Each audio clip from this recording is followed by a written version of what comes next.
রাত্রি 10টা থেকে আজকে আমার রান্না থেকেই ভিডিওটা শুরু করলাম। এখানে দেখতেই পাচ্ছ মশলা কষানো হয়ে গেছে আর তেল ছাড়তে কিন্তু শুরু হয়ে গেছে। আর মশলাটা ভালো করে একদম কষিয়ে তারপরে কিন্তু এদিকে আমার সেদ্ধ করা রয়েছে মটর আর আলু। তো দেখেই মনে হচ্ছে না এবার ঘুগনি বানাবো। তো হ্যাঁ, ঘুগনি বানাবো আজকে। আর ঘুগনিটা কিন্তু বানাবো একটু ঝোল ঝোল করে।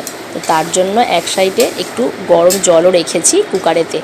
আর দেখো ঘুগনিটা আমার কিন্তু একদম সুন্দর করে কিন্তু কষিয়েই দিয়েছি।